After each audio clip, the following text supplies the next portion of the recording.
Good morning and welcome to the Core Connection. I'm Mira Rubin here with you on Enlightened World Network. And today's topic is winds of change. Sometimes change comes on like a whirlwind and makes a sweeping transformation, and other times change percolates up from below the foundation, shifting everything and moving it in subtle ways that we don't necessarily perceive right away. And so today we get to talk about change. Should be fun. But before we get started, let's take a minute or two to get present. Let's take a deep breath in through your nose and hold it. And imagine clean, crisp oxygen flooding your lungs, flowing into your bloodstream, nourishing all your cells, all your organs, bringing vital life energy to your body and being. And as you exhale any tension, stress, negativity, fatigue. And now let's take another deep breath in through your nose and hold it. This time, imagine brilliant, bright light lighting you up from the inside out, illuminating, electrifying, and energizing all your cells, all your molecules, all your electrons, and creating this brilliant beam of light from your heart out into the world. And as you exhale any remaining tension, stress, negativity, fatigue. And now let's press our palms together.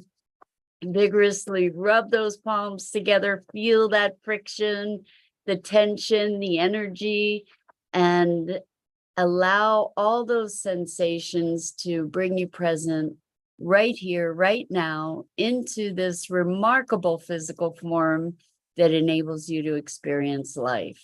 Welcome, welcome, welcome. So it's a new week, and wow,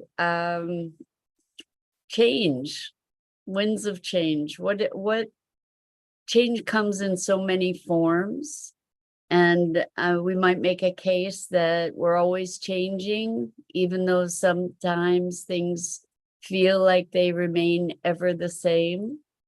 And I'm speaking about this because I am feeling a bubbling up of change within me. As you know, or you may not know, but I just spent a couple weeks in Mexico, and I think that it catalyzed, the trip catalyzed a deep change for me. And I think that we often experience, well, maybe not often, but occasionally we experience circumstances that plant a seed of change. Maybe seed of change is a better title for today than the winds of change, but a seed of change. It's an idea or a tickling that reaches us on perhaps an other than conscious level, even, that just sort of works underground like a seed, starting to germinate, starting to shift the soil, starting to send out tendrils of roots. Good morning, Gia. So good to have you here with me this morning and with all of us. Welcome, welcome. Great to be here with you. So we're talking about the winds or the seeds of change, and how change can work on us in so very many different ways. Sometimes with great drama and fanfare, and sometimes subtly growing through and as I was saying, shifting soils and sending out filaments of roots that reach out into new places, and nourishing and nurturing these new perspectives and new possibilities. And it's interesting, you know, we often talk about integrating change, and I'm thinking at this moment, you know, when we talk about integrating change, it's almost like the change has already happened and then we get to process it. And sometimes it feels like change is there kind of working under the surface, and having a constant action for us that isn't necessarily all that perceptible. It isn't necessarily something that we can articulate, but it's a felt sense of difference. You know, that something's different. I don't know if you've had that experience where perhaps you've woken from a dream and something's different, or you've had an experience and the world just is a bit different than it had been, and you might not be able to put your finger on it. You might just be feeling different in your skin somehow. And things feel less familiar. You know, maybe there's an angle of light that is illuminating things in a way that you hadn't previously been able to perceive. And yeah, so the question is, how do we navigate that? We get to find ourselves being more fluid, maybe gaining some sea legs to allow us to balance and compensate for the shifting grounds. And, you know, in our world these days, there are many shifting grounds, right? There's so much change afoot. And the question is, how do we navigate that? How do we embrace it and nurture it? I think there are points at which we cannot return, you know, to the way that things were. And I think we see that from our experience of COVID, you know, that there's a change that has happened to us collectively, humanity.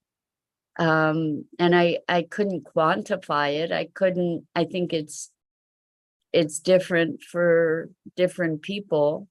And yet I think that there's probably a collective change that we're still discovering. You know, the seeds have been planted, and the change kind of has a life of its own.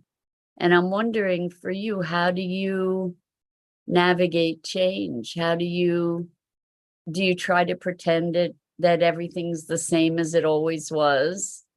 Or do you embrace it and forward it? You know, do you allow yourself to move in the direction of change, or do you resist it? So what is it like, you know, to be present, consciously present to the shifting ground. I think that this has been a theme for all of us over the past couple years, for sure. And I think many of us tend to try to pretend that everything is the same, or that we can return to the way that things were. And yet there are these subtleties of change and transformation that are working both on and under the surface. And Gia says, I have been experiencing this in my mental health journey. It's a great experience, but still I'm learning to navigate it. It's not done once and for all. I'm learning to flow with it still. Past is past, and there was a lot of suffering. It's taking time. So Gia, thank you for connecting this with a mental health journey, because it is, when we've had a lot of suffering, when we've had a lot of pain, moving beyond that is stepping into a new identity. It's stepping into a new context of being. And to choose, this is something that I see a lot with clients and have seen with myself as well, that to choose to release those identities that we experienced for so long, the suffering, the depth of the pain that we knew ourselves by. To release that is in many ways terrifying, because we don't know who we'll be. We don't have a template for who we will be without that history, without that identity. We're not going to, obviously, we don't want to eradicate that history, but the attachment to, or the identification with that history is something that holds us bound. And we can allow ourselves to be in a flow rather than a holding pattern. So when we hold those places or those experiences as who we are, it constrains us and limits us from who we can become. And it's a delicate dance, because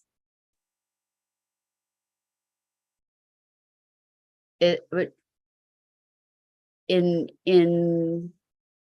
knowing where we've been, we can limit ourselves to perpetuating those patterns.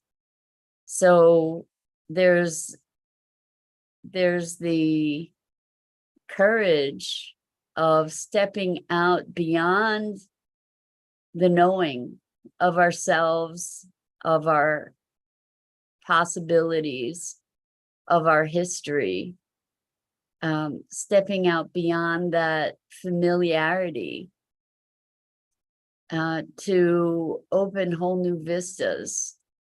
That's a possibility that we face. That's a potential that we face and that we have available to us in any waking moment.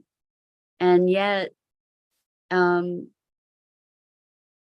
we don't necessarily take advantage of it. We don't necessarily take the opportunity to remake ourselves. where we can in any moment, truly. And it does require allowing ourselves to loosen our grip on our history and who we've believed ourselves to be. So I was talking with a friend, and I've been talking about moving to Mexico in, you know, the next couple years, next year, next couple years, whatever. And they were telling me that according to Torah, which is at the Jewish holy books, and I have this wonderful friend who's a Torah scholar, and we have these most delightful, interesting, fascinating talks about the wisdom that is in these ancient scrolls. So anyway, he was saying that when we move, we change our fate. And you know, we can move physically to a new place, and that can change our fate, and we can make internal moves as well. When we shift internally, we can change our fate. So when we allow ourselves to release our hold on who we've been, then we open the doors to all kinds of possibilities that might have otherwise been unimaginable. And so Gia says, oh, Mexico, I want to hear about it. You know, it's, and this is what's working on me, and in ways that I realize that I am not even fully aware of. There was a wildness, an untamed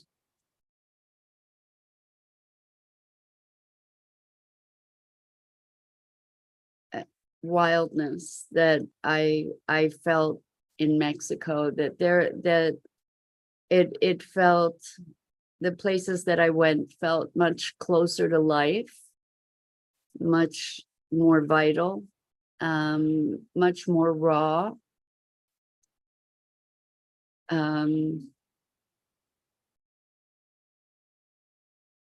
less curated than the life that I'm familiar with. And I think that deeper sense of vitality, somehow, like authentic vitality, I think it touched me in ways that I'm not yet aware of. It feels like a seed that is pushing the soil. Good morning, Rosalind. So good to have you here with us this morning. Welcome, welcome. Great to be with you. We're talking about the winds and the seeds of change, and how change comes upon us and how we welcome it, and maybe how we make room for it. So I'm just looking at different ways, like a thought. You know, I don't know if you guys have ever had what I call a what do we call it? Like a brain worm, you know, like this little thought that just sort of starts gaining a life of its own, you know, like the seed of change, the seed of a new way of thinking, the seed of a new way of being. And that seed takes on its own life and starts to grow and propagate. And I think we have we have this wonderful gift of possibility to allow ourselves to change by loosening our grip. Back to your point, Gia, about the past is past and there was a lot of suffering. It's taking time. It's taking time to release our hold on those things, to release our identification with our past. And it's not just time that it takes. I think it takes awareness, and that awareness grows in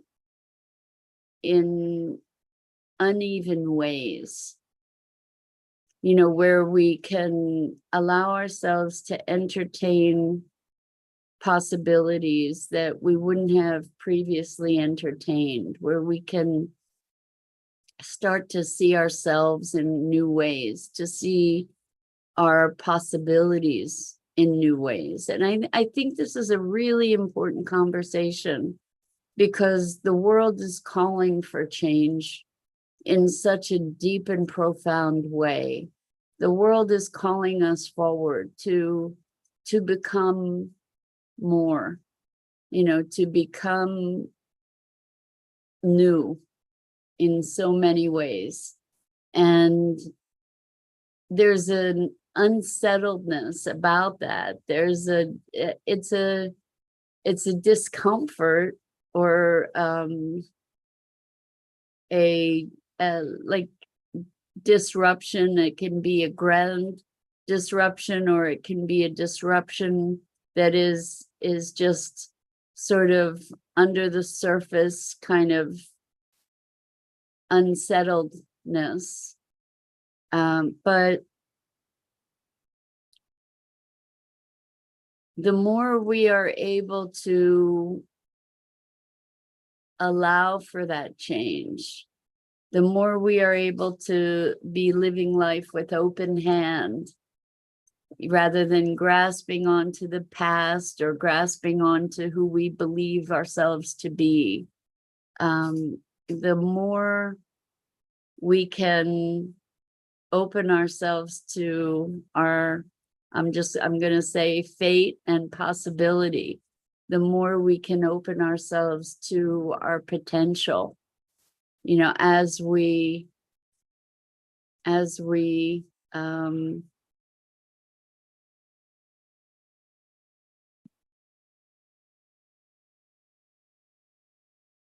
listen to the wind, you know, winds of change, as we listen to the wind, as we allow ourselves to hear the whispers in the wind, to hear the whispers of our souls, because they'll start as whispers. And as we pay more attention, those voices gain more courage. And I think it takes courage to be willing to listen, you know, to follow the sirens of our souls, you know, to bring those voices present. And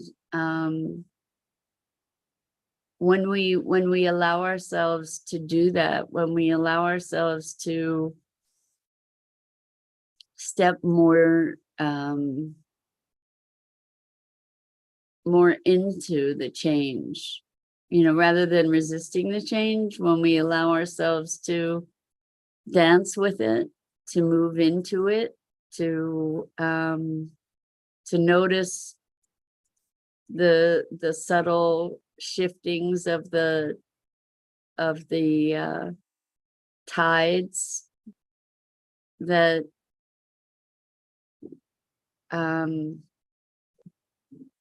the world starts opening up in ways that we wouldn't have imagined. And, you know, I get that it's scary. You know, it's scary because it's unfamiliar. And we don't know what to expect, and we don't know how to predict it. And there's such a richness in that. There's such an excitement, if we can allow ourselves to take a deep breath and relax our shoulders and feel the gentleness of the breeze that is guiding us in new directions.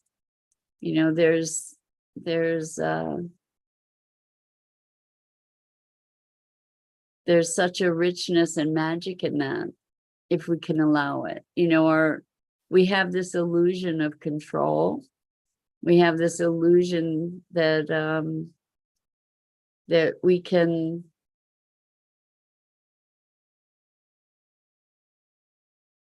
control things, and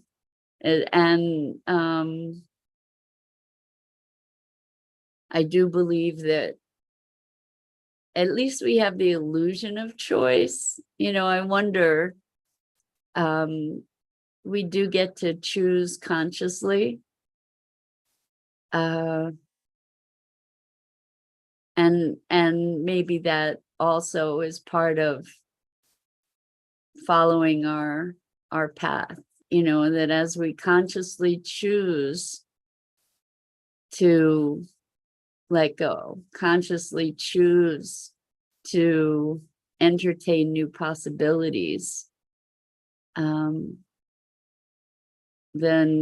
maybe that is following the calling of our souls. So Jesus says it takes courage in the beginning, and later it becomes a habit to just flow with it as the unknown becomes familiar. I love that, Gia, as the unknown becomes familiar. So as it becomes familiar to be stepping into the unknown, as that discomfort becomes more familiar, it can become quite invigorating. Gia says, I think mind is all about habit-making machine. We just need to shift its focus within. It takes courage, but as it goes, it becomes exciting. Exactly. We become more attuned to those subtle shifts, the subtle changes of the breeze that directs us toward our purpose, and it does become exciting indeed. So thank you for that, Gia. And yeah, so let's this notion of change and allowing that change, allowing it to work on us in the deepest and most glorious ways, to connect us more deeply with our most authentic selves, our most authentic expression. Let's step forward into that. Let's step into that dance and see where it takes us. There's such magic to be had when we allow ourselves to relinquish the illusion of that control, maybe even the illusion of the choice. So I think that's it for today, talking about change. I know it was a bit abstract today, but change is the unknown, right? So with that, I'm Mira Rubin. This is the Core Connection, and I go live here each weekday morning on the Enlightened World Network Facebook page. Good morning, Dido. So good to have you here with us this morning. And so much love to you guys, really, for being, holding each other, all of us arm in arm through these changes and conversations. It's such a gift to me, and I hope it is to you. And Edna, welcome. I haven't seen you here before. So glad to have you join us, and I hope to see you guys again here really soon. In the meantime, please check out the other awesome programming on Enlightened World Network and EWN One with the Earth. enlightened world living. And hope to see you again at 9 a.m. Eastern. Lots and lots of love.